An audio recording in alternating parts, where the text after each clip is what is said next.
নামতে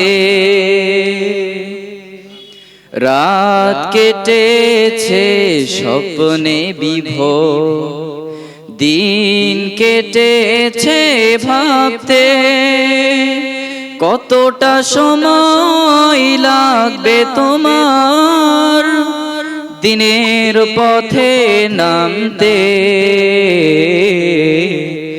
দিনের পথ।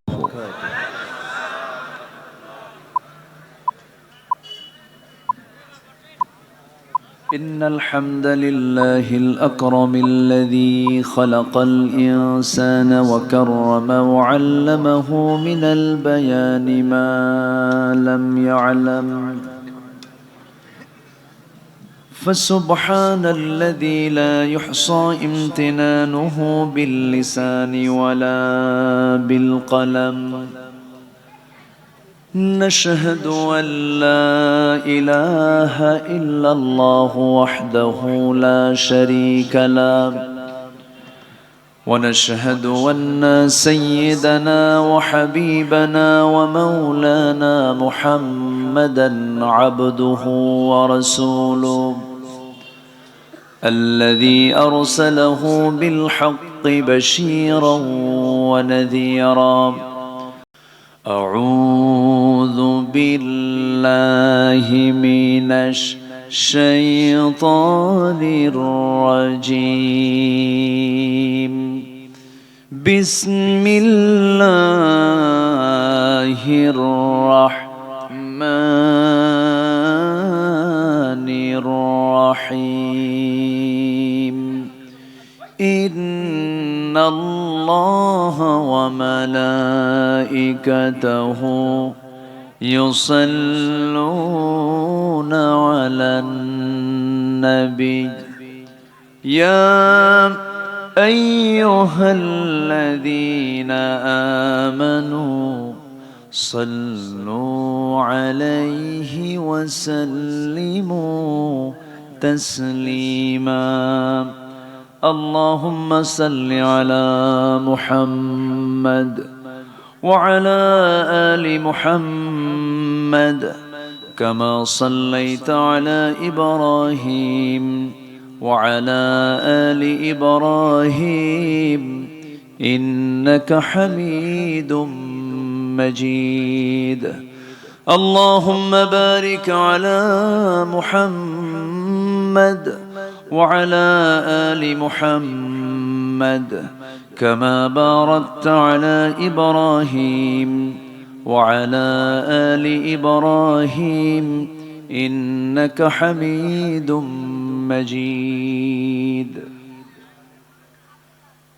প্রাণের অধিকে বেশি যার দাম রহমতাল লিল আলামিন। জানো কি তোমরা তাহার নাম রহমতাল লিল আলামিন। অসহায়ের বুকে যে জন গোপনে করে সওয়ার, দুরুদ পড়ে সুবহ ও শাম রহমতাল লিল আলামিন।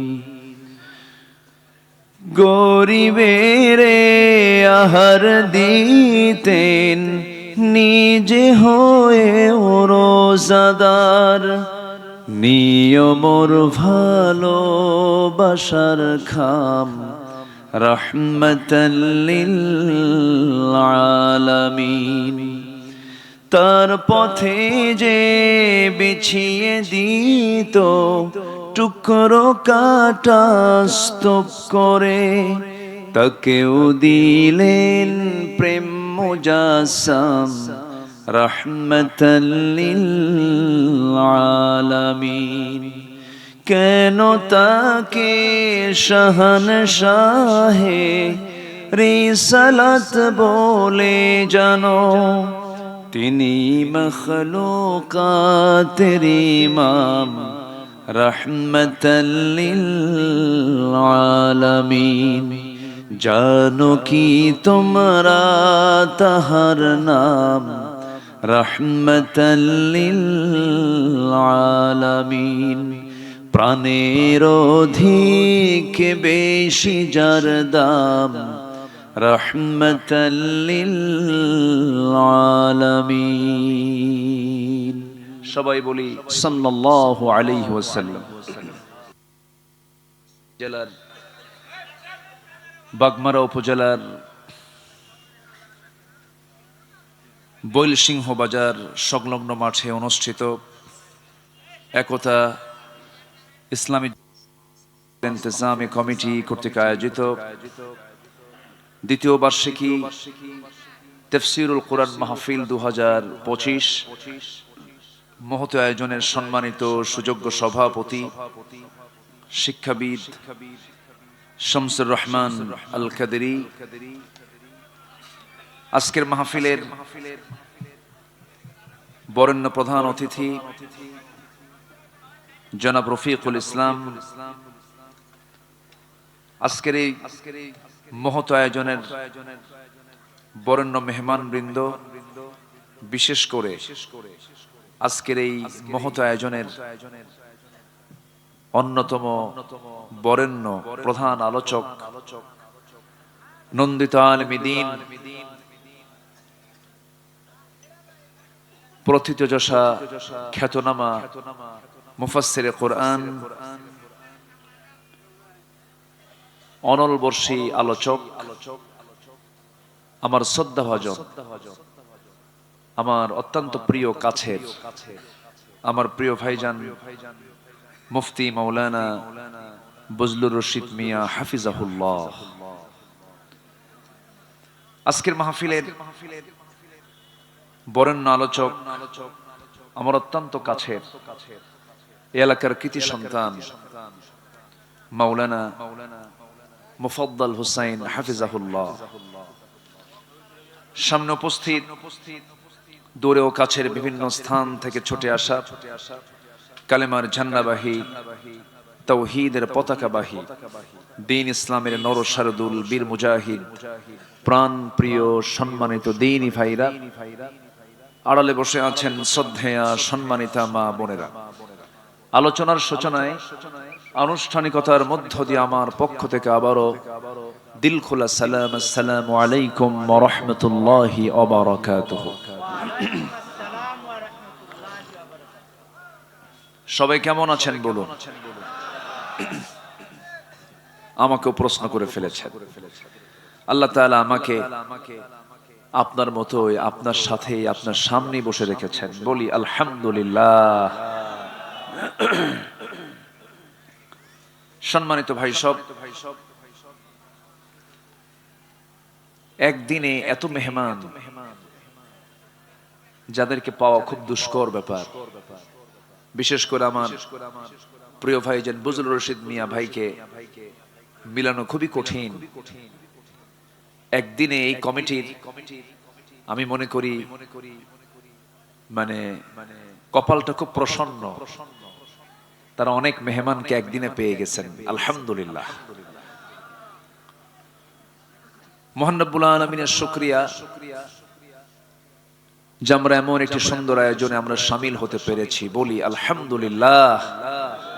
সবাই বলছি আল্লাহুম্মা আইন্নি আলা যিকরিকা ওয়া শুকরিকা ওয়া হুসনি ইবাদাতিকা। সবাই বলি আল্লাহুম্মা লাকা আসলামতু ওয়া বিকা আমানতু ওয়া আলাইকা তাওয়াক্কালতু ওয়া ইলাইকা আনাবতু ওয়া বিকা খাসামতু। আমরা আল্লাহ তাআলার শুকর আদায় করে নিলাম। সম্মানিত হাজিরিন, আমি খুবই খুশি হয়েছি মাহফিল কমিটি তারা সাবজেক্ট বেঁধে দিয়েছেন। সাবজেক্ট দিয়ে দিলে এটার একটা উপকারিতা হলো যে একটা নির্দিষ্ট সাবজেক্ট সামনে রেখে কথা বলা যায়, এতে সুবিধা হয়, এটা ভালো। প্রত্যেকটা মাহফিল কমিটি যদি এমন সচেতন হন তাহলে আমাদের দেশের আলোচকরাও সচেতন হয়ে যাবে। সম্মানিত হাজিরিন, আজকে আমার সূরার যে সাবজেক্ট দেওয়া হয়েছে সেই সূরাটার নাম হলো সূরা কাফিরুন। এলাকায় মনে হয় কাফের বেশি নাকি? দেওয়ার উদ্দেশ্য কি? মুমিনুন ছিল, মুনাফিকুন ছিল, ঠিক আছে না? সূরা মুমিনুন ছিল, সূরা মুনাফিকুন ছিল, সূরা মুমিন ছিল, সূরা হুজুরাত ছিল, অনেক সূরাই তো ছিল। তো খুঁজে ফিরে আপনারা কাফিরুন পাইলেন কেন? সূরা কাফিরুন আল্লাহ তাআলা নাজিল করেছেন কাফেরকে চেনার জন্য। আল্লাহ পাক 7টা আয়াত দিয়েছেন, আর মুনাফিক চেনার জন্য আল্লাহ পাক অনেক লম্বা সূরা দিয়েছেন। সূরা কাফিরুন মোটামুটি সবার মুখস্থ আছে, মুনাফিকুন কি সবার মুখস্থ আছে? হাফেজ ছাড়া মুখস্থ থাকা মনে হয় একটু কঠিন। ম্যাক্সিমাম লোকের সূরা মুনাফিকুন মুখস্থ নেই, কাফিরুন মোটামুটি সবার মুখস্থ আছে। আমি খুব বেশি লম্বা সময় আমি দেব না, কারণ আমার প্রিয় ভাইজানের আলোচনা সব মিলে আমরা এটা ব্যালেন্স করে আমরা শেষ করার চেষ্টা করব। জোরে বলি ইনশাআল্লাহ। আমার দেশে ওয়াজ বেশি না আমল বেশি বলেন তো? বলেন তো, ওয়াজ বেশি না আমল বেশি? ওয়াজটা বেশি, আমলটা খুব কম। আমার নবীজির জীবনে যত ভাষণ ছিল এর মধ্যে শ্রেষ্ঠ ভাষণ হচ্ছে ইয়াখতাবু ফি হাজ্জাতিল বিদা ইত্তাকু রাব্বাকুম সাল্লু খামসাকুম আসুমু শাহরাকুম ওয়া আতিউ উমারাআকুম ওয়া আদ্দু যাকাতা আমওয়ালিকুম তাদখুলু জান্নাত রাব্বিকুম আও কামা ক্বালা আলাইহিস সালাতু ওয়াস সালাম। আমার নবীজি ছিলেন হলো অনেক কথাকে এক লাইনে বলা মানুষ, যেটাকে জামিউল কালাম বলা হয়। সবগুলো কথাকে এক লাইনে বলে দেওয়ার ক্ষেত্রে এক্সপার্ট ছিলেন মুহাম্মদ সাল্লাল্লাহু আলাইহি ওয়াসাল্লাম। তিনি শ্রেষ্ঠ ভাষণ দিয়েছেন হলো জীবনে যত ভাষণ হয়েছে বিদায় হজের ভাষণ। এই বিদায় হজের ভাষণের যে পুরো যে কথাটা, এটা হাদিসে এসেছে, যা মোটামুটি বলতে বড় জোর 15 থেকে 20 মিনিটের মধ্যে শেষ হয়ে যায়, অথচ তার 15-20 মিনিটের বক্তৃতায় মানব জীবনের জন্য, মানবতার জন্য এমন কোন সাইড নেই যা তার আলোচনার মধ্যে বাদ পড়েছিল। সুবহানাল্লাহ বলবেন না? আর আমার দেশে এমনও বক্তা আছে 2 ঘন্টা ওয়াজ করার পরে বলে আমার তো কেবল গা গরম হচ্ছে। মানে উনি কি ওয়াজ করলেন যে ওনার নাকি 2 ঘন্টায় কেবল গা গরম হয়, আরো 2 ঘন্টা লাগবে। আচ্ছা, আবার শ্রোতার ভিতরে ও কিছু শ্রোতা আছে, হুজুর ওয়াজ তো কেবল শুরু হলো না। মুমিনদের যতগুলো বৈশিষ্ট্যের কথা আল্লাহ পাক বলেছেন সূরা মুমিনুনে, আল্লাহ পাক কমপ্লিট 7টা গুণের কথা বলেছেন। এর মধ্যে 1 নম্বর গুণ হচ্ছে নামাজ, যারা সুন্দর করে পড়বে।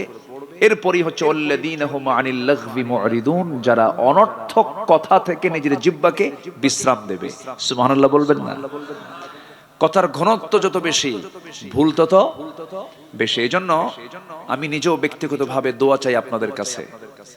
আমাদের প্রচুর কথা বলতে হয়, তো কথা বলার মাঝে যেন কোনো মিসিং, কোনো ভুল যেন মুখ থেকে না বের হয়। আল্লাহ যেন মার্জিত, প্রাসঙ্গিক এবং আল্লাহর কাছে কি জবাবদিহি করতে হবে এমন জাতীয় যেন বেহুদা বাজে কথা যেন মুখ থেকে আল্লাহ পাক না বের করে দেন। জোরে বলি আল্লাহুম্মা আমিন। সম্মানিত ভাইয়েরা, তাহলে সূরাটার নাম আজকে কি বলেন তো? কিন্তু আমরা এখানে বসে আছি কাফিরুন না মুমিনুন? বলেন, কারা বসে আছে বলেন? মুমিনুন মানে মুমিনরা। মুমিন রা, এটাকে আরবিতে কি বলে? মুমিনুন। আর কাফির, কাফের একজন, আর কাফিরুন মানে কাফের গণ। তো মুমিনুনরা বসে আছে কাফিরুন শোনার জন্য। কি মুমিনুন বসে আছে কি শোনার জন্য? কাফিরুন শোনার জন্য। নেগেটিভ জানলে পজিটিভটা মজবুত হয়। কাফেরদের চরিত্র কি মুমিনদের মধ্যে খুঁজে পাওয়া যাবে? এরকম বলেন, প্রকৃত মুমিনদের মাঝে কি কাফেরদের কোনো বদগুণ খুঁজে পাওয়া যাবে? যাবে না। যদি খুঁজে পাওয়া যায় তাহলে সে কি আসলে মুমিন? না। 7টা আয়াত মিলে আল্লাহ তাআলা এই সূরার নামকরণ করেছেন। সরি, 6টা আয়াত। 6টা আয়াত মিলে আল্লাহ রাব্বুল আলামিন এই সূরার নামকরণ করেছেন হলো সূরা কাফিরুন, এবং প্রথম শব্দ থেকেই, প্রথম আয়াতের একটা শব্দকে নিয়েই এই সূরার নামকরণ করা হয়েছে। 112টি সূরার নামকরণ হয়েছে সংশ্লিষ্ট সূরার শব্দ থেকে নিয়ে। সূরা ইখলাস এবং সূরাতুল ফাতিহা, এই দুটো সূরার নামকরণ করা হয়েছে সংশ্লিষ্ট সূরার মধ্যে ওই শব্দটা নাই। সূরা ফাতিহা, ফাতিহা শব্দ কি সূরা ফাতিহা আছে? নাই। এইজন্য অনেকে সূরা ফাতিহা পারে না কিন্তু আলহামদু পারে, অনেকে সূরা ইখলাস পারে না কিন্তু কুলহু পারে। কিন্তু এই সূরায় এই ভয়টা নাই, এই সূরার মধ্যে এই শব্দটা আছে। আল্লাহ রাব্বুল আলামিন বলেন, قل يا أيها الكافرون لا أعبد ما تعبدون ولا أنتم عابدون ما أعبد ولا أنا عابد ما عبدتم ولا أنتم عابدون ما أعبد لكم دينكم ولي دين। জোরে বলুন আল্লাহু আকবার। সূরাটা নাজিল হয়েছে কোথায় বলেন? মক্কায়। বলেন বলেন কোথায় কোথায় কোথায়? মক্কায়। মক্কায় সূরাগুলোর মেজাজ একরকম, মদিনায় নাজিল হওয়া সূরাগুলোর মেজাজ আরেক রকম।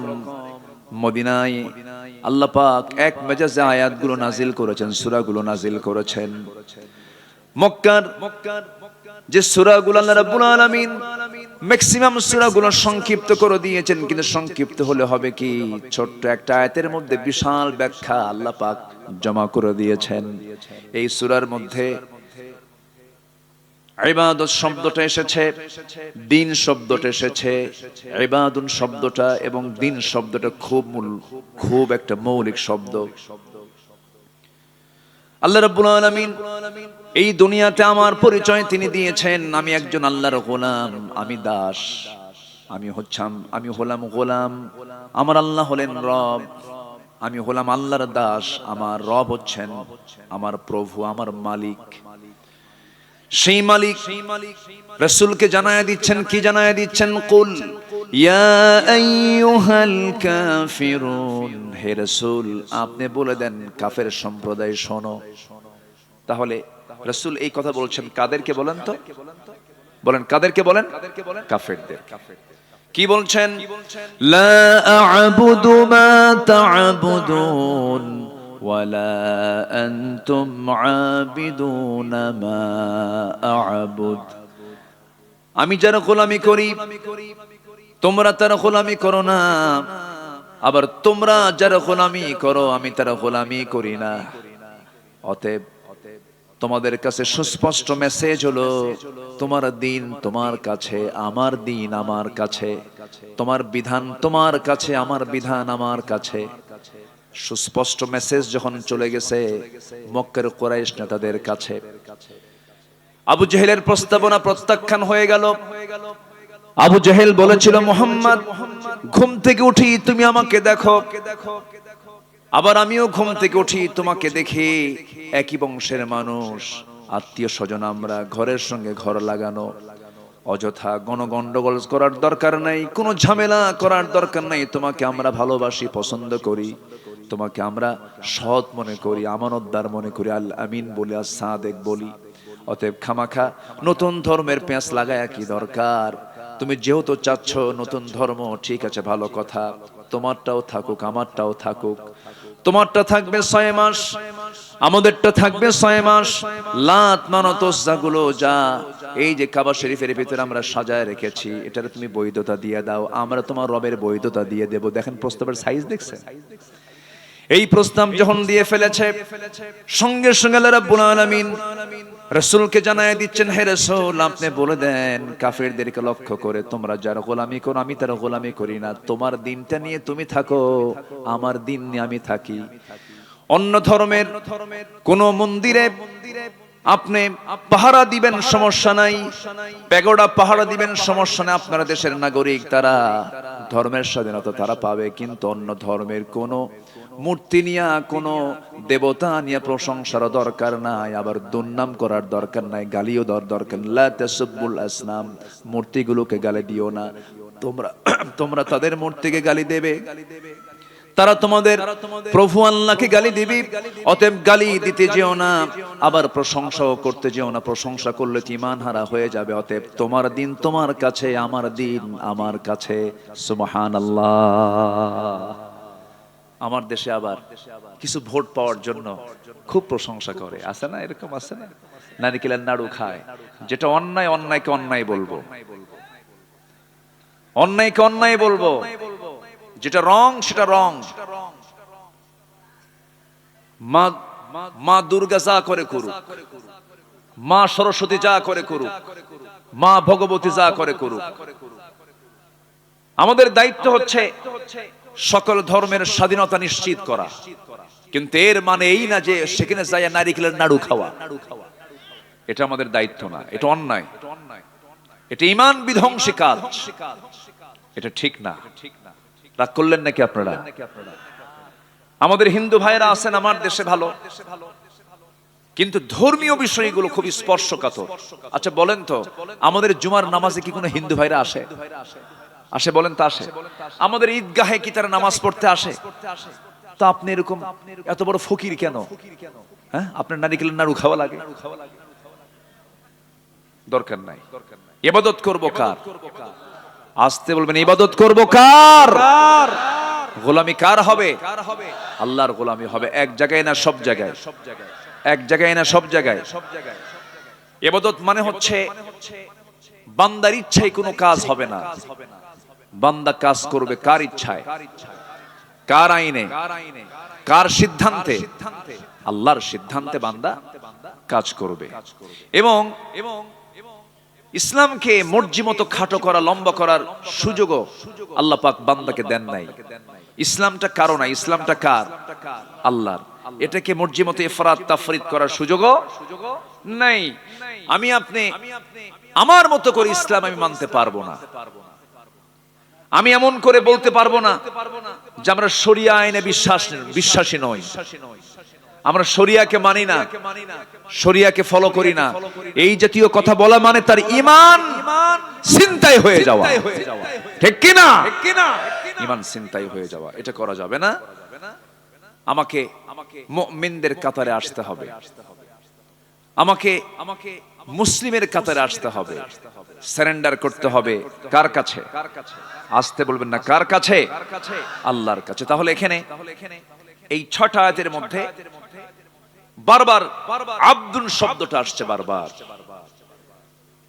আবাদা ইয়াবুদু, আবিদুন, আইন বা দাল মূল মাদ্দা, এই শব্দটা বারবার আসছে। দেখেন, আবুদু, তাবুদু, আবিদুন, এই শব্দগুলো বারবার ঘুরে ঘুরে আসছে, অর্থাৎ ইবাদত। আমার দায়িত্ব হচ্ছে আল্লাহর দাসত্বকে মেনে নেওয়া, সম্পূর্ণভাবে মেনে নেওয়া। আর আমার আল্লাহর দায়িত্ব হচ্ছে বান্দার দাসত্বকে কবুল করে নিয়ে জান্নাত, কবুল করে নিয়ে জান্নাত বুঝে দেওয়া। যেরকম সুবহানাল্লাহ। আমার আল্লাহর দায়িত্ব হচ্ছে বান্দার দাসত্বকে কবুল করে নিয়ে দাসত্বের মতো দাসত্ব করে ইবাদত করলে পরে আল্লাহর দায়িত্ব হচ্ছে সেই বান্দাকে জান্নাত কি বুঝে দেওয়া। আল্লাহ রাব্বুল আলামিন বলেন, ইয়া আইয়াতুহান নাফসুল মুতমাইন্নাতু রজিই ইলা রাব্বিকি রাদিয়াতাম মারদিয়াহ ফাদখুলি ফি ইবাদি ওয়াদখুলি জান্নাতি। জোরে বলুন আল্লাহু আকবার। আমার গোলাম হয়ে যাও, ফাদখুলি ফি ইবাদি, আমার গোলাম হয়ে যাও, আমার জান্নাতে প্রবেশ করো। তোমাকে আজকে কেউ বাধা দেবে না। শর্ত হলো তোমার পরিপূর্ণ গোলাম হতে হবে। একমাত্র কার গোলামি করতে হবে? বলেন, কার গোলামি? আল্লাহর গোলামি। আমার ভাইয়েরা, আর সর্বশেষ আয়াত আল্লাহ রাব্বুল আলামিন ক্লিয়ার করে দিলেন, দিনের ক্ষেত্রে কোনো ভাগ বসান যাবে না। ওর দিন কিছু মানবো, আমার দিন কিছু মানবো, তা হবে না। একটা মুসলমান ডাবল স্ট্যান্ডার্ড কখনো হতে পারে না। আমার দেশে বিগত 16 বছরে এক পার্লামেন্টেরিয়ান ছিলেন, ঠাকুরগা তার বাড়ি। একদিন সংসদে দাঁড়ায় বলতেছে, মাননীয় স্পিকার, আমার ছেলে বিয়ে করেছে ভারতের কলকাতায় গাঙ্গুলি পরিবারে, বউটা আমার হিন্দু, বৌমা আমার হিন্দু, আমার ছেলে হলো মুসলমান। আমার ছেলে বউ যখন ঢাকায় থাকে তখন সে 5 ওয়াক্ত নামাজ পড়ে, আবার যখন সে কলকাতায় থাকে তখন সে পূজাও করে। এটাই তো ধর্মের স্বাধীনতা। শয়তান কয়, আমি আর কত শয়তান, তুই আমার চেয়ে বড় শয়তান। তাহলে একজন ব্যক্তি ঢাকায় থাকলে সে নামাজ পড়বে, আর কলকাতায় গেলে কি করবে? পূজা করবে। আর এটার আবার ব্যাখ্যা জায়েজ করতে নিয়ে এই আয়াতটা সাবেক প্রধানমন্ত্রী বলেছিলেন, লাকুম দীনুকুম ওয়ালিয়া দিন, বুখারী শরীফের 40 পারায় আসছে। কি কথা কি বুঝতেছেন? আয়াত ঠিকই কইছে, কিন্তু কোরআন শরীফ না হাদিস শরীফ কইছে? হাদিস বানায় ফেলছে। কিন্তু এটা কি হাদিস শরীফ না কোরআন শরীফ? কোরআন মাজিদ। কোরআনে কারীম আল্লাহ রাব্বুল আলামিন এই মেসেজ দিয়েছেন, তোমার দিন তোমার কাছে, আমার দিন আমার কাছে। সম্মানিত ভাইয়েরা, এই অপব্যাখ্যাগুলো তারা দিল আর দোষ দিয়েছে 16 বছর ধরে আমাদের ঘাড়ে, আমাদের কাঁধে। ধর্মীয় অনুভূতিতে তারা বহু আঘাত করেছে, কিন্তু মামলা খেয়েছেন আল্লামা সাঈদ রাহিমাহুল্লাহ। এটা কোনো কথা? এই মুমতাজ পার্লামেন্টারিয়ান, আমি পরশুদিন মানিকগঞ্জে মাহফিল ছিল, হরিরামপুরে ওর এলাকায় মাহফিল ছিল। কোন মাহফিল হতে দেয়নি, ওই মাহফিলটা 7 বছর বন্ধ ছিল। এবছর মাহফিলটা করে আসলাম। মুমতাজ গান গাইতো, সংসদেও গান গাইতো। শোনেন না আপনারা? সংসদে গান গাইতো, আর প্রাইম মিনিস্টার সাবেক হাতের থাবা মারতেন, তালি মারতেন পার্লামেন্টে। নারী তো প্রশংসায় পঞ্চমুখ হয়ে যায়। মেয়েদেরকে যত প্রশংসা করবেন ও ফুলতে ফুলতে পটকা মাছের মতো হয়ে যায়। আমি তো তাই আসলে, কিন্তু পুরুষকে আপনি যত বেশি প্রশংসা করবেন ও তত মনে মনে ভাববে তোর মতলব কি, এত প্রশংসা করিস কেন? এই হচ্ছে নারী এবং পুরুষের মধ্যে তফাৎ। অতএব যারা পাম দিলে ফুলে যায় তাদের নেতৃত্ব আমরা দেখতে চাই না। সারা পৃথিবীর শুরু থেকে নিয়ে আজ পর্যন্ত যে জাতি নেতৃত্ব দিয়েছে তাদের হাতে নেতৃত্ব তুলে দিতে হবে মুসলমান। সব দেখা শেষ করেছি। বহুদিন আমরা নারীর শাসন দেখেছি, দেখি নাই? আমরা দেখেছি। আমরা কেউ 8 বছর, কেউ 16 বছর, কেউ 25 বছর, সব দেখা শেষ। আইয়ুবের শাসন, মুজিবের ভাষণ, জিয়াউর রহমানের খাল কাটা, আর আমাদের চাচা এরশাদের তো তাল বেতাল। মাঝখান দিয়ে শুধু হরতাল আর হরতাল। সব দেখা শেষ। আগামীর দেশ আমরা দেখতে চাই কোরআনের বাংলাদেশ। রাজি আছেন কারা কারা? হাত উঁচু করে দেখান মুসলমান।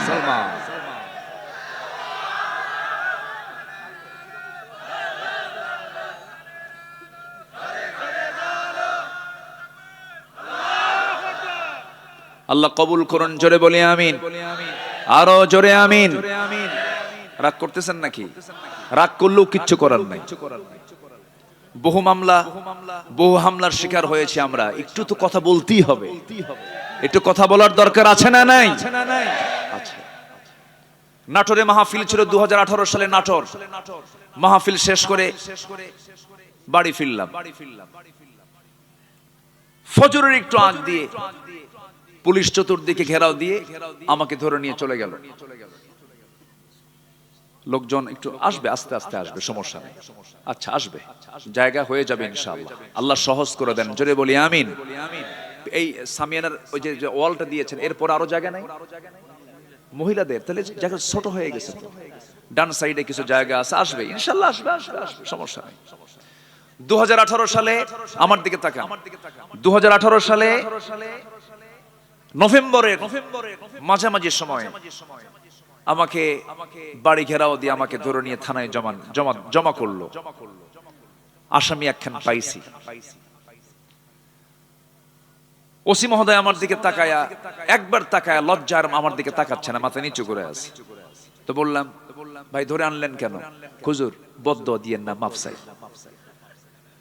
বললাম যে মাফ চান তো ধরছেন কেন?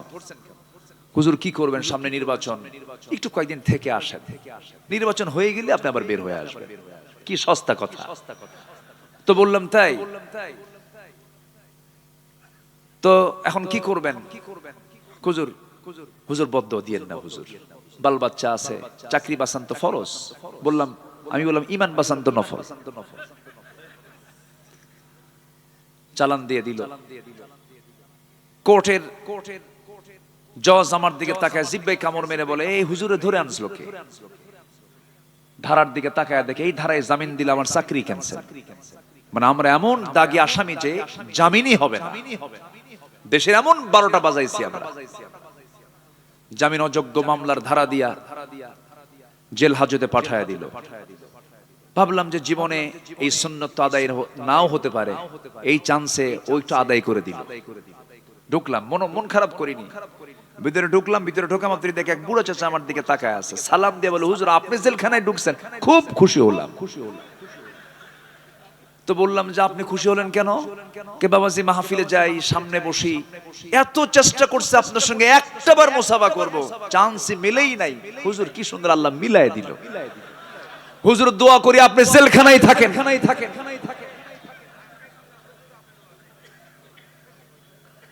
কথা কি বুঝতেছেন আপনারা? এরপরে বললাম, চাচা আপনি কেন জেলখানায়?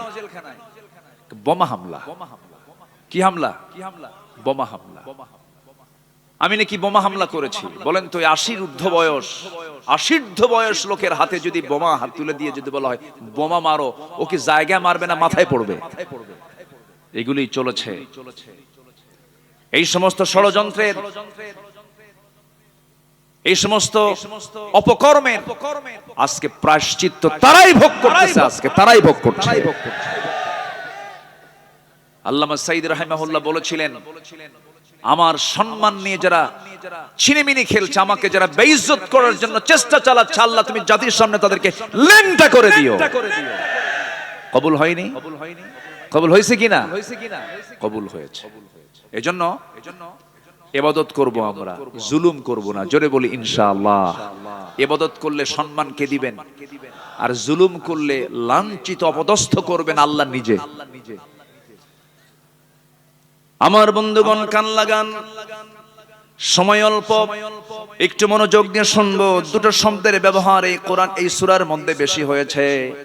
একটা হলো ইবাদাহ, আর একটা হচ্ছে শেষে হলো দিন শব্দটা আসছে। দিনের ব্যাখ্যা যদি দিতে যাই, 19টা অর্থ খুঁজে পাওয়া যায়। দিন মানে হলো বিচার দিবস, দিন মানে হলো জীবন বিধান।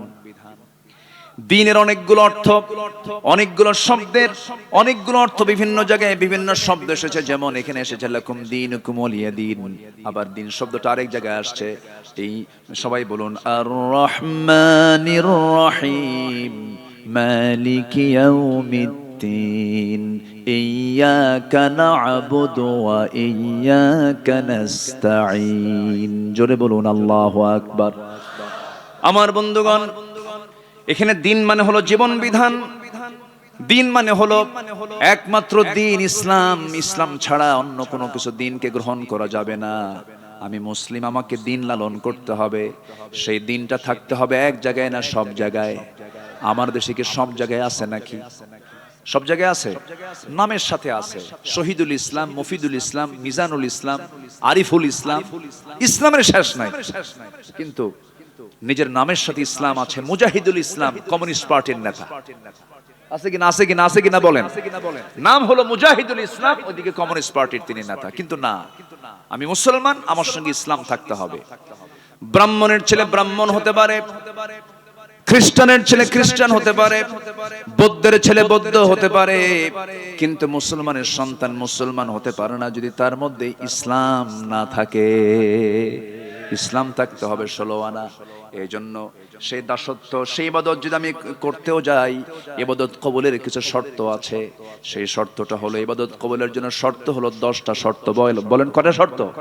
10টা শর্ত। শর্ট করে বলছি আমি, একটু মনোযোগ দিয়ে সবাই শুনবেন।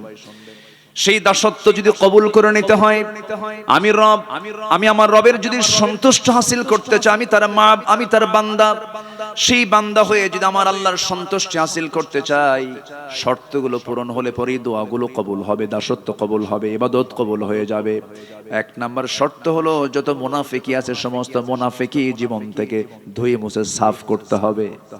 মুনাফিক তো আমার দেশে নাই। আমার দেশে মুনাফিক আছে? মুনাফিক আছে আমার দেশে? আচ্ছা, মুনাফিক আছে কিনা একটু সবাইকে বলে ফেলি, বলুন তো।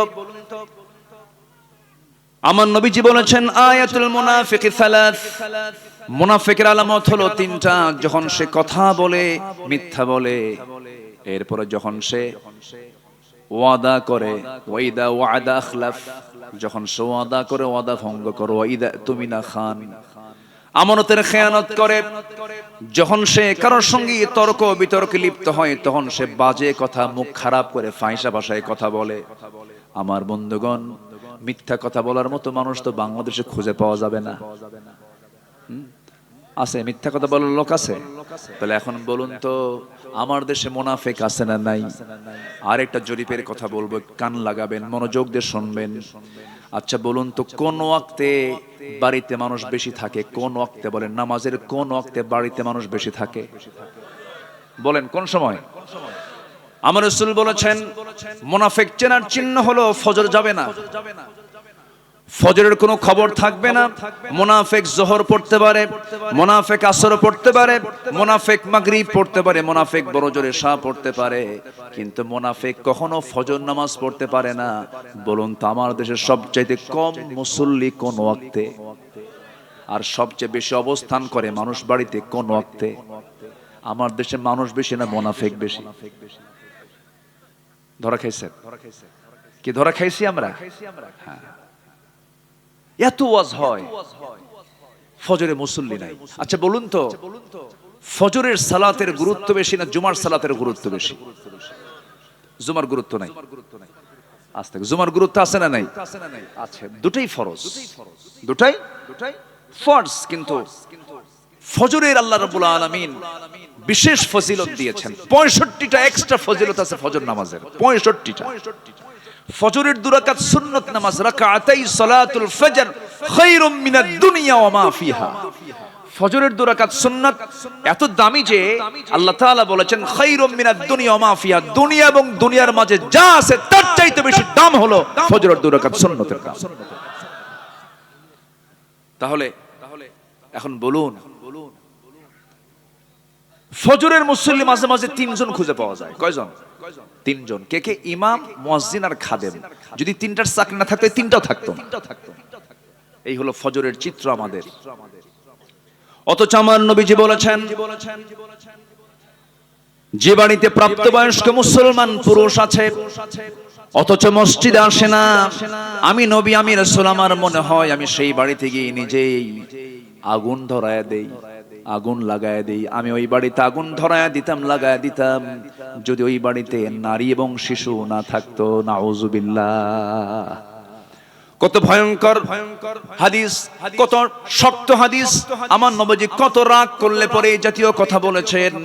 আমার বন্ধুগণ, তাহলে আপনি যদি আপনার গ্রামকে আদর্শ গ্রাম বানাতে চান, সবচেয়ে বেশি মুসল্লি মসজিদে হতে হবে কোন ওয়াক্তে? বলেন। এত আস্তে কোন কেন ভাই? একটু জোরে বলেন, কোন ওয়াক্তে? কোন ওয়াক্তে? গ্রাম কি ঠিক আছে? নিজের গ্রাম কি ঠিক আছে? ঠিক নাই। মাতব্বর আছে। মাতব্বর বিড়ি খায় আর মাতব্বরি করে, বিড়ি খায় আর মাতব্বরি করে। নামাজের কথা বলে না মাতব্বর সাহেব। 40-50 বছর মাতব্বরি করলেন, কিন্তু গ্রামের মানুষকে নামাজের জন্য একটু ডাকলেন না, ফজরের জন্য একটু বলবেন না, বললেন না। আপনি নিজেই তো নামাজ পড়েন না, বলবেন কি আর? মাতব্বরি তারই মানায় যে নামাজি হয়। আস্তে কোন কেন? মাতব্বরি করতে করতে বিড়ির নেশা ওঠে, আবার বাইরে বের হয়, আবার সামনে সামনে বিড়িও খায়। এমন মাতব্বরও আছে না নাই? আমরা সভ্য হতে পারিনি, এখন আমরা সভ্য হব কোরআন দিয়ে। জোরে বলি ইনশাআল্লাহ। তাহলে সবার বাড়িতে মানুষ শুয়ে থাকে, কিন্তু ফজরের সময় মসজিদ ভরে না। এটা বড় বিপদের কারণ, বড় বিপদ। কোনো বরকত থাকবে না। বুরিকালি উম্মতি ফি বুকুরিহা। আমার রাসূল বলেছেন, আমার উম্মতের বরকতময় সময়টা হলো সকালবেলা। ফজরে মুসল্লি নাই, বুকটা খান খান হয়, জানেন? আমি আল্লাহর কসম করে বলে যাচ্ছি, এই গ্রাম, যে গ্রামে মাহফিল হচ্ছে বৈল সিংহ, এই গ্রামের মসজিদ যেদিন গ্রামের সকল মানুষের আন্তরিকতায়, সকলের ঐক্যবদ্ধ প্রচেষ্টায় যেদিন দেখবেন ফজরের মুসল্লি জুমার চাইতে বেশি হয়েছে। আল্লাহর কসম করে বলে যাচ্ছি, এই গ্রামে কোনো মাদক, জেনা, ব্যভিচার, বেপরদার কোনো পরিবেশ থাকবে না, থাকবে না, থাকবে না, থাকবে না। গ্রামকে পরিবর্তন করে দিবে কি অন্য গ্রামের লোক এসে? আমাকে আপনাকে পরিবর্তন করতে হবে। যুবকরা কমিটি করে ফেলো, মাহফিল কমিটি যেমন করলে একতা যুব সমাজ, তোমরা আজকে নতুন করে একটা কমিটি করবে আগামী কাল থেকে, ফজর নামাজ বাস্তবায়ন কমিটি এই গ্রামের। আসতে কোন কেন, আসতে কোন কেন এমন প্রস্তাব দিয়ে গেলাম। আমাদের আলোচনা হওয়া উচিত বাস্তবমুখী। সমাজের যে রোগগুলো আছে সেই রোগগুলো ধরে ধরে প্রত্যেকটা গ্রামে যদি ফজর নামাজ বাস্তবায়ন কমিটি হয়, গ্রামের কোন ছেলের পকেটে থাকবে না, সব আল্লাহ ওয়ালা হয়ে যাবে, ভালো হয়ে যাবে। আল্লাহ রেজাল্ট দিচ্ছেন, ইন্নাস সালাতা তানহা আনিল ফাহশাই ওয়াল মুনকার ওয়া লাযিকরুল্লাহি আকবার আল্লাহু ইয়ালামু মা তাসনাউন। আল্লাহু আকবার বলেন। তাহলে মুনাফিকি দূর করার জন্য কোন নামাজ দরকার বলেন? আরো জোরে বলেন, কোন নামাজ দরকার? ফজরের নামাজ দরকার। আল্লাহ রাব্বুল আলামিন বলেন, ওয়ামিনান নাসি মান ইয়াকুলু আমান্না বিল্লাহি ওয়া বিল ইয়াউমিল আখির ওয়া মা হুম বিমুমিনিন। মানুষের মধ্যে কিছু মানুষ আছে যারা বলে ঈমান এনেছি, পরকালকে বিশ্বাস করে নিয়েছি, কিন্তু তারা প্রকৃত মুমিন নয়। ওয়া ইযা কামু কুসালা, নামাজে হেলে ধুলে দাঁড়ায়, তাদের ধ্বংস কামনা করেছেন মহান রব্বুল আলামিন। ওরা প্রকৃত মুসল্লি নয়, ওরা হলো মুনাফিক। ওরা ফজর পড়ে না, মাঝে মাঝে যোহরে যায় কমিটির পথটাকে ঠিক রাখার জন্য। ফাওয়াইলুল লিল মুসাল্লিন আল্লাযীনা হুম আন সালাতিহিম সাহুন আল্লাযীনা হুম ইউরাউনা ওয়া ইয়ামনাউনাল মাউন। জোরে বলুন আল্লাহু আকবার। ওই সমস্ত মুসল্লির ধ্বংস, ওই সমস্ত মুনাফিক মুসল্লির ধ্বংস যারা অবহেলা করে নামাজ পড়ে, লোক দেখানো নামাজ পড়ে, প্রয়োজনীয় ব্যবহৃত জিনিসগুলো দেয় না। প্রতিবেশী চলে গেছে, দাটা দাও তো দাটা দেয় না, কাশি দাও তো কাশি দেয় না, এমন প্রতিবেশী মনে হয় বাগ মারায় নাই। আসতে বলবেন না, আছে না নাই বলেন। প্রতিবেশীকে যে কষ্ট দেবে আল্লাহ তাকে জান্নাত দেবেন না। আমার রাসূল বলেছেন, আমার উম্মতের যদি কষ্ট না হতো, প্রতিবেশীকে আমি সম্পত্তির ওয়ারিস বানায় দিতাম। ওয়ায়ামনাউনাল মাউন। আমার বন্ধুগণ, অনেক লোক আছে দেখবেন যে প্রতিবেশীর সঙ্গে একটু গন্ডগোল হয়ে গেছে, তার ঘরটা, তার ঘরের পেছনে রাস্তা নাই, তার জায়গা দিয়ে যেতে হয়, একটু গন্ডগোল লাগলে খোঁটা গাড়ে, কি গাড়ে, কি গাড়ে, খোঁটা মারে, খোঁটা খোঁটা, হাঁটতে দেয় না। এরকম খোঁটা মারা কি বাগমারায় আছে? আছে? জমিনটা কার? আজ থেকে জমিনটা কার? আর ওই খোঁটা গেড়ে বাধা দিল কার বান্দাকে? বলেন কার বান্দাকে? জমিনও আল্লাহর, বাধা দিল আল্লাহর বান্দাকে। তুমি কত বড় শক্তিশালী হয়েছো, করা যাবে না এগুলো। পৃথিবীর কোন মানুষের ক্ষমতা নাই বান্দাকে আটকিয়ে রাখে। বান্দা রাস্তা কখনো বন্ধ করতে পারে না। রাসূল বলেছেন, যে ব্যক্তি কারো জন্য রাস্তা বের করে দিবে, আল্লাহ তার জন্য জান্নাতের রাস্তা বের করে দিবেন। জোরে বলেন সুবহানাল্লাহ। আমি কোরআন চর্চা করে যতটুকু বুঝেছি, আমি যতটুকু ভাঙ্গা চোরা, ইলম কালাম তো তেমন নাই, মানুষ আমার ডাকে শুধু বসায় দেয়, বড় যোগ্যতা আমি রাখি না। আমি আব্দুল্লাহ আল আমিন, খুবই ছোট্ট নগণ্য আদনা একজন গোলাম, কিন্তু ছোট্টবেলায় বাবার সঙ্গে যখন হাটে যেতাম, আগে ওই মিটারে মাপ হতো না, ডিজিটালে মাপ হতো না, আগে মাপ হতো দাড়ি পাল্লায়। তো দাড়ি পাল্লার বাটখারা গুলো, মেলা গুলো থাকতো, সবচেয়ে বেশি বড় ওজন যেটা 10 কেজি, নিচে 5 কেজি, তার উপরে 2.5 কেজি, তার উপরে 2 কেজি, তার উপরে 1 কেজি, তার উপরে 1000 গ্রাম, তার উপরে 500 গ্রাম, তার উপরে এরপরে 200 গ্রাম, 100 গ্রাম, 50 গ্রাম, 25 গ্রাম। সেই ওই 25 গ্রামটা সবার উপরে রাখে, আমি হলাম সেই মাত্র 25 গ্রাম। কিন্তু সবাই আমাকে উপরে রাখে, কিন্তু এলেম কালাম তেমন ওজন টোজন নাই, এলেম কালাম তেমন নাই। কিছু কথা বলি, কিন্তু চেষ্টা করি কোরআনের মূল নির্যাস কথা বলার জন্য, কারণ আল্লাহ তাআলা আমার এই কথার ব্যাপারে একদিন প্রশ্ন করবেন কিনা বলেন, করবেন কিনা বলেন, করবেন কিনা বলেন। আল্লাহর কসম, দিল থেকে কথা বলার চেষ্টা করি। দয়া করে ফজর নামাজকেও ছাড়বেন, ফজর নামাজ ছাড়লে সে কিসের কাতারে চলে যাচ্ছে বলেন? বলেন কিসের কাতারে চলে যাচ্ছে? তাহলে আমরা কাফিরুন হব, মুনাফিকুন হব না মুমিনুন হব বলেন? তাহলে আজকে কোন সূরা শুনতেছি? কাফিরুন কি কাফের হওয়ার জন্য শুনতেছি? কি হওয়ার জন্য? মুমিন হওয়ার জন্য। আমার বন্ধুগণ, একটু মনোযোগ দিয়ে কথাগুলো শুনুন। আমি কোন আল্লাহর গোলামি করব না। আল্লাহ আমাকে কোনো কিছু দিতে তো কৃপণতা করেন নাই, যা দরকার তাই দিয়েছেন। চোখের জায়গায় চোখ দিয়েছেন, কানের জায়গায় কান দিয়েছেন, নাকের জায়গায় নাক দিয়েছেন, হাড়ের জায়গায় হাড় দিয়েছেন, হাতের জায়গায় হাত দিয়েছেন, পায়ের জায়গায় পা দিয়েছেন। মাথার চুল থেকে শুরু করে নিয়ে পার গোড়ালি পর্যন্ত একটু তাকায় দেখেন তো, আমার আল্লাহ আমাকে আপনাকে দিতে কি কোথাও তিনি কিছু বাদ রেখেছেন? রাখছেন? কিছু বাদ রাখছেন? তা আমি বাদ রাখি কেন? ফজর নামাজ কেন বাদ দেই? আমাকে বাদ রাখা যাবে না। এই চোখ, এই নাক এবং এই গলা এবং এই কান, পদ্মা, মেঘনা, যমুনা যত বড় তার চাইতে বড় বানায় দিয়েছেন। যেরকম সুবহানাল্লাহ। এই চোখের মধ্যে আল্লাহ পাক কত কি দিয়েছেন। প্রতি মিনিটে মানুষ গড়ে 15 থেকে 20 বার পলক ফেলে। এই পলক শুধু পড়েই না, প্রতিটা বার পড়ার সময় অশ্রু থেকে লিকুইড ছড়িয়ে দেয় পুরো চোখে।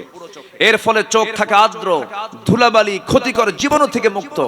পলক হলো চোখের প্রাকৃতিক ওয়াইফাই, যা ঘুমের মধ্যেও চোখের সুরক্ষা নিশ্চিত করে।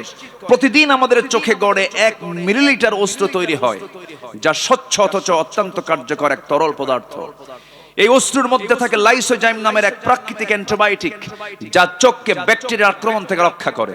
যখন হৃদয় বেদনায় ভরাক্রান্ত অথবা আত্মা আল্লাহর ভয়ে ভালোবাসায় কাঁদে, তখন চোখ থেকে অশ্রু গড়িয়ে পড়ে। সেই অশ্রুগুলো আবার চোখের বাইরের অংশের পুষ্টি অক্সিজেন সরবরাহ করে, কারণ চোখের কর্নিয়াতে রক্তনালী থাকে না। তাই চোখের জল চোখকে রক্ষা করে শুকিয়ে যাওয়া, ক্ষয়, ব্যাকটেরিয়ার সংক্রমণ থেকে। আল্লাহু আকবার বলা যাবে না ভাই? জোরে করে আল্লাহু আকবার। এই যেখানে কয়েকশো ক্যামেরা আছে, এই ক্যামেরার যেমন চোখ আছে, এ আমাকে ধারণ করছে, আমাকে ক্যাচ করছে, আমাকে ধারণ করে এটাকে সাপ্লাই দিচ্ছে। আমাদের চোখে, দু চোখে, প্রত্যেক ব্যক্তির দু চোখে প্রায় 27 কোটি 40 লাখ ফটো রিসেপ্টর নামক নিয়োজিত শ্রমিক আল্লাহর হুকুমে 24 ঘন্টা কাজ করছে। 27 কোটি 40 লাখ, 27 কোটি 40 লাখ।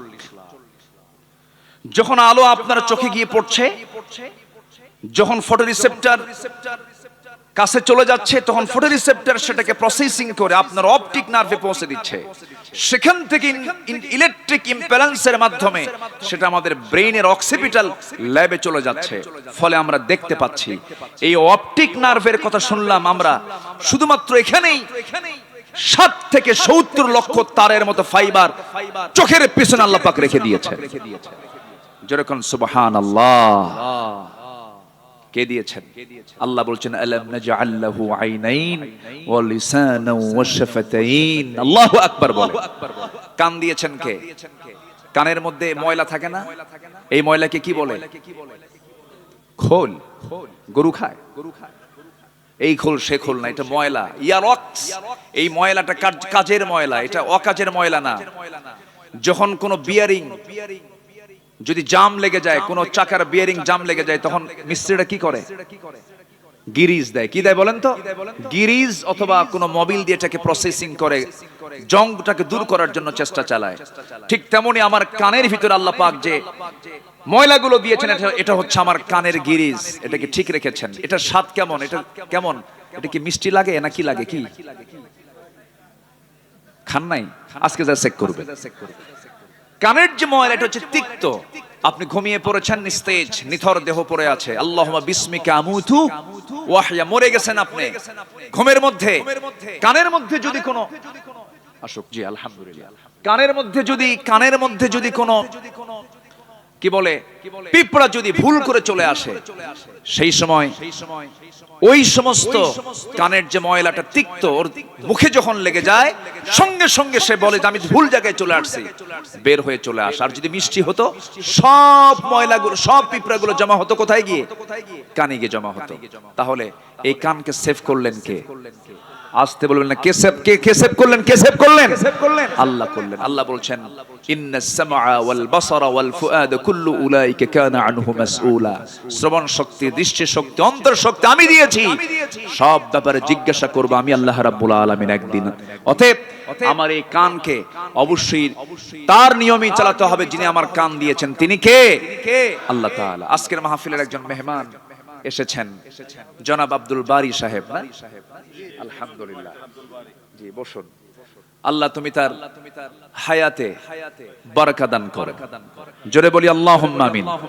আরো জোরে আল্লাহুম্মা আমিন। আমার দিকে তাকান সম্মানিত ভাইয়েরা। তাহলে আমার দায়িত্ব হচ্ছে জীবনের সকল জায়গায় কার ইবাদত করা বলেন তো? আসতে বলেন, কার ইবাদত করা? আর সেই ইবাদত কবুলের জন্য 10টা শর্তের 1 নম্বর শর্ত হলো আমরা মুনাফিকি বাদ দেব। জোরে বলি ইনশাআল্লাহ। নাম্বার 2 হলো সকল ইবাদত কবুল হয়ে যাবে, নামাজে অলসতা ত্যাগ করতে হবে, অলসতা বর্জন করতে হবে। আল্লাহ রাব্বুল আলামিন বলছেন, বান্দারে আমার জান্নাত পেতে হলে অলসতা পরিহার করে তোমাকে কেমন নামাজ পড়তে হবে। ওয়াল্লাযীনা হুম আলা সালাওয়াতিহিম ইউহাফিজুন উলাইকা হুমুল ওয়ারিসুন الذين يرثون الفردوس هم فيها خالدون। জোরে বলুন আল্লাহু আকবার। যারা নামাজের ব্যাপারে যত্নশীল হবে, নামাজের ব্যাপারে যারা অত্যন্ত যত্ন করে যারা নামাজটা পড়বে, ফজর আজান যখন হয় তার একটু আগ দিয়ে, যে সময় ফজর ওয়াক্ত হয় না, এই টাইমটা খুব গুরুত্বপূর্ণ টাইম। আল্লাহ পাক এই সময় ফিস সামাইদ দুনিয়া, দুনিয়ার আকাশে চলে আসেন। আলা মিন মুস্তাগফিরিন ফাগফির লাহ, কোন ক্ষমা প্রার্থী আছে আমার কাছে ক্ষমা চাবে, মাফ করে দেব। ওই সময় ঠিক ওই সময়টা আবার শয়তানও চলে আসে বান্দার শিয়রে, এসে বলে আলাইকা লাইলুন তাওয়িল, আলাইকা লাইলুন তাওয়িল, তোমার জন্য রাত বড় লম্বা, ঘুমাও ঘুমাও। ওই মাথার চুলের মধ্যে সে তার নখ ঢুকায় দেয়, তার আঙ্গুল ঢুকায় দেয়, বলে ঘুমাও ঘুমাও। ওই সময় শয়তান 3টা গিট মেরে যায়। ওই 3টা গিট যদি কেউ ছুটাতে চাও, রাসূল বললেন 3টা আমল করবে, সেই সময় তোমার আমল হলো মুনাফিকের কাতার থেকে তোমার নামটা যদি মিশে নিতে চাও, ওই সময় তোমার 3টা কাজ, 3টা গিট ছুটাবে। 3টা কাজের মধ্য দিয়ে, 3টা আমলের মধ্য দিয়ে নাম্বার 1 হলো নিজের পিঠটা বিছানার সঙ্গে থেকে তুমি উঠায় নিবা, পৃথক করে ফেলবা, 1 নাম্বার গিট চলে যাবে। নাম্বার 2, নামাজের নিয়তে ওযু বানাবা, তোমার 2 নাম্বার গিট ছুটে চলে যাবে। এরপরে নামাজের নিয়তে তুমি ওযু বানায়া মসজিদের দিকে রওনা দেবে, কদমে কদমে নেকি লেখা শুরু হয়ে যাবে, নামাজে দাঁড়াবে, নামাজটা আদায় হয়ে যাবে। 24 ঘন্টা শয়তান তোমার কাছে আসার সাহস পাবে না। জোরে কোন সুবহানাল্লাহ। আমার বন্ধুগণ, নামাজটার ব্যাপারে আমরা যত্নশীল হব। জোরে বলি ইনশাআল্লাহ, আরো জোরে বলি ইনশাআল্লাহ। নামাজের মধ্যে মজা পেতে হবে। 2জন সাহাবী আব্বাদ এবং আম্মার, নবীজি 2জনকে সীমানার প্রহরায় নিয়োগ দিয়েছেন। রাত 2টার দিকে, শেষ রাত্রির দিকে ঘুমিয়ে পড়েছেন। আম্মার ঘুমিয়ে পড়েছেন। আব্বাদ বলছেন, ভাই খামাখা দাঁড়ায় থেকে লাভ কি, উনি ঘুমিয়ে পড়েছেন, আমি নামাজে দাঁড়ায় যাই। নামাজে দাঁড়ায় গেলেন, তাহাজ্জুদ পড়ছিলেন, শত্রু তাকে টার্গেট করেছে, দূর থেকে তীর মেরেছে। নামাজরত অবস্থায় তার ডান পায়ে লেগেছে, নামাজ ছাড়েন না। ওই অবস্থায় তিনি রুকু করলেন, সিজদা দিলেন। দ্বিতীয় রাকাতে আবার দাঁড়ান, আরেকটা তীর মেরে দিয়েছে, বাম পায়ে লেগেছে। 2 পা রক্তাক্ত হলো, রক্তের ফিঙ্কেটে গিয়ে ঘুমন্ত সাহাবী আম্মারের গায়ে লাগার সঙ্গে সঙ্গে ঘুম থেকে জাগা পেয়ে বলছেন, আব্বা কি করো, শত্রু তোমাকে টার্গেট করে ফেলেছে। কোনো কথা বলছেন না, রুকু করলেন, সিজদা দিয়া সালাম ফিরে বলছেন, ভাই আমি তো অনেক আগেই টের পেয়েছি, কিন্তু আমি আমার সালাতের ভিতরে এত স্বাদ পাচ্ছিলাম, এত মজা পাচ্ছিলাম, আমার কাছে মনে হচ্ছিল 2টা তীর আমার পায়ে লেগেছে, আরেকটা তীর যদি আমার বক্ষ ভেদ করে যদি আমার জীবনটাও চলে যেত, আমি আমার প্রাণের নামাজ, আমি আমার মুহাব্বতের নামাজ, আমি আমার আল্লাহর সঙ্গে কথা বলা বাদ দিতাম না। জোরে কোন সুবহানাল্লাহ। নামাজের মধ্যে মজা পাওয়ার দরকার আছে না নাই? ইবাদত কবুলের জন্য 10টা শর্ত। মুনাফিকি বাদ দেব, নামাজ অলসতা বাদ দিয়ে দেব। নাম্বার 3 হলো আল্লাহ রাসূলের সঙ্গে চরম অবদ্ধতা, সীমা লঙ্ঘন যদি কেউ করে, তার কোনো ইবাদত কবুল হবে না। ওয়া মাইয়াসিল্লাহা ওয়া রাসূলাহু ওয়া ইয়াতাআদ্দা حدوده يدخله نارا خالدا فيها وله عذاب মুহিন। জোরে বলুন আল্লাহু আকবার।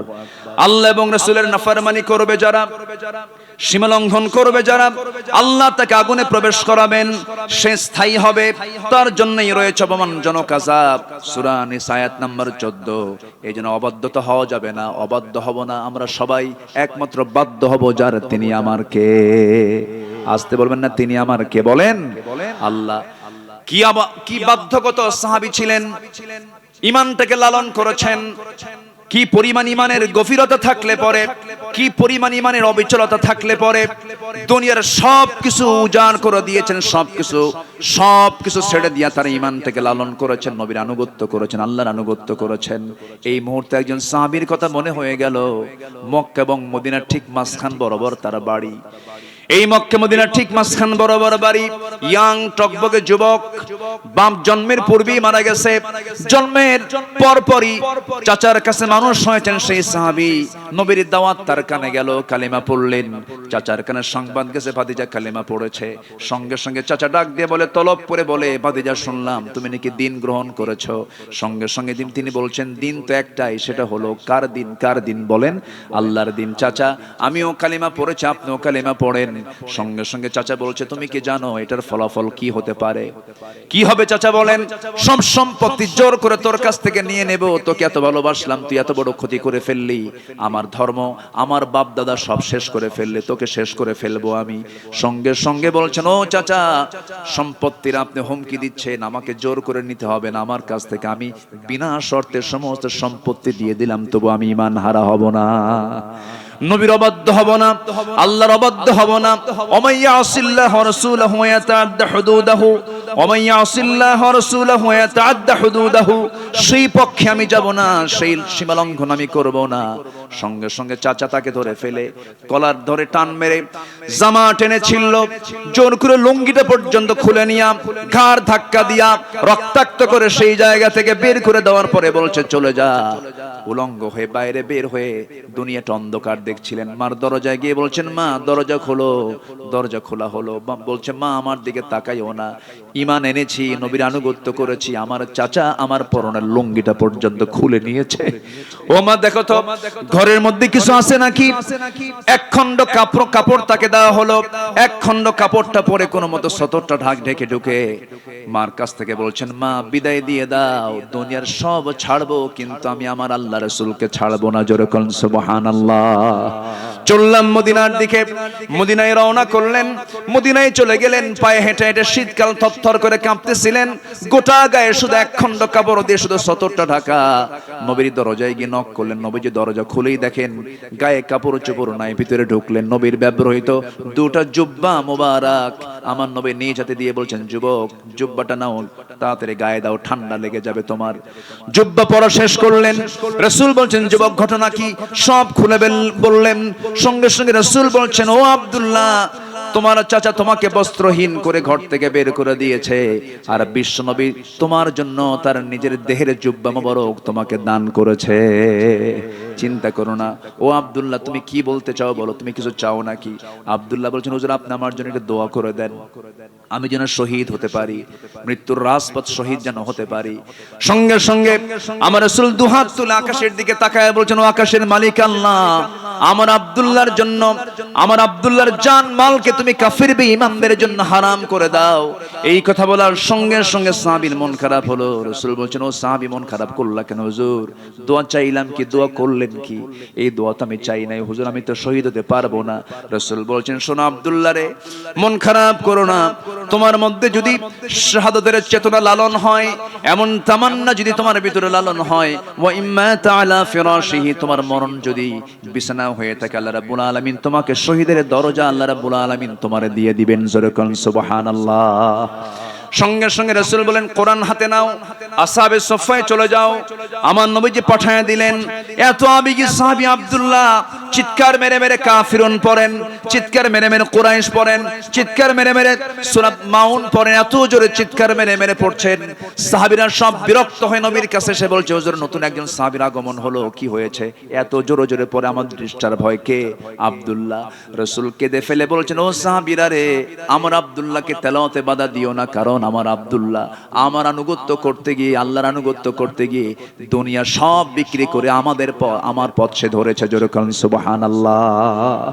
বাধা দিও না।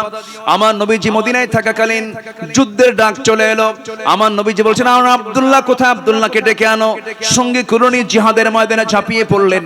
যুদ্ধ শেষ হলো, অভিযান শেষ হওয়ার পর তিনি ফিরে আসতেছিলেন মদিনার পথে।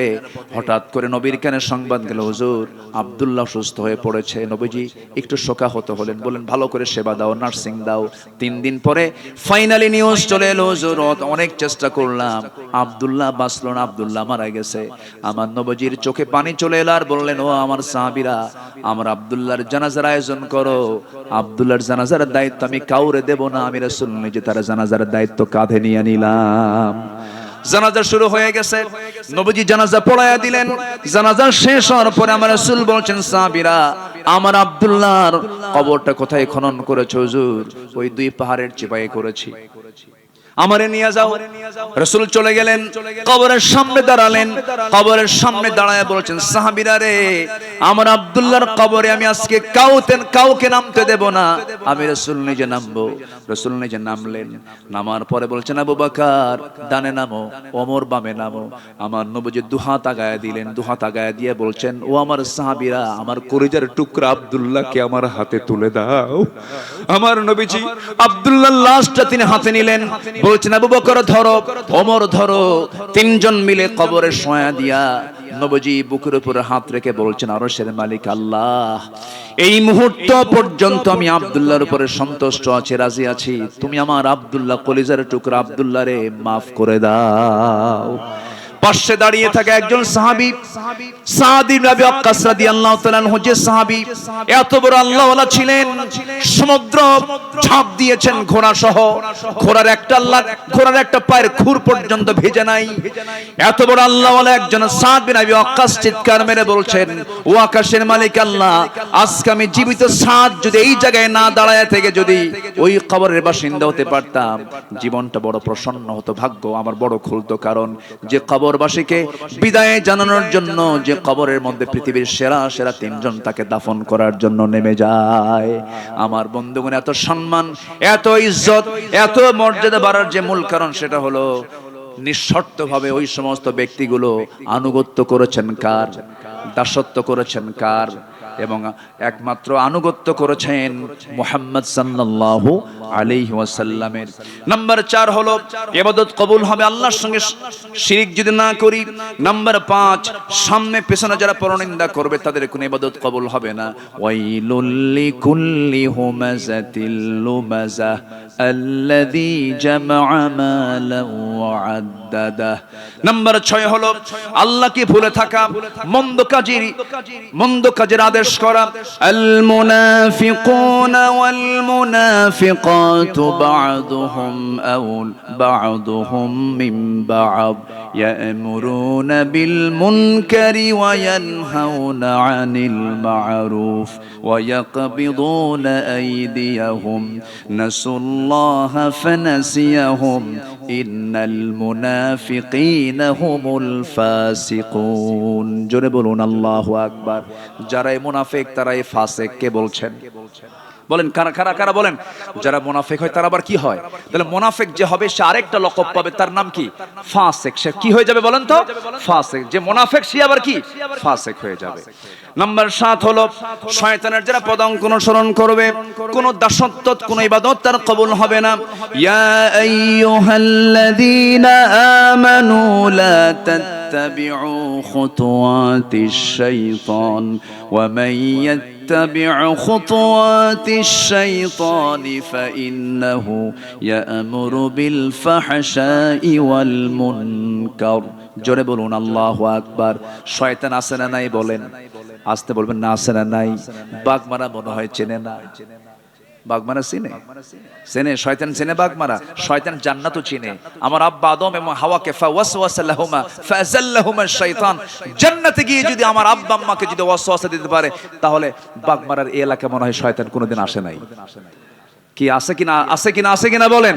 এবং তার এজেন্টও আছে না নাই? তার এজেন্ট তারাই যাদের ফজর নামাজ উঠতে কষ্ট হয়। সবাইকে ফজর পড়বেন। উলাইকা হুম ওয়াকুদুন নার, জোরে বলুন আল্লাহু আকবার। সর্বশেষ হলো নাম্বার 10। যেহেতু সূরা কাফিরুনের ভিতরে আল্লাহ রাব্বুল আলামিন ইবাদত নিয়ে কথা বলেছেন, দাসত্বের কথা বলেছেন, ওই সমস্ত বান্দার দাসত্ব কখনো কবুল হবে না, ইবাদত কখনো কবুল হবে না 10টা শর্ত যদি থেকে যায়। এই 10টা শর্ত পূরণ করলে পরে, বাদ দিলে পরে আল্লাহ রাব্বুল আলামিন কবুল করবেন। আল্লাহর সাথে মিথ্যা দৃঢ় অঙ্গীকার করে আবার তওবার সঙ্গে যারা ভঙ্গ করবে, আল্লাহ রাব্বুল আলামিন তাদের কোনো ইবাদত কবুল করবেন না।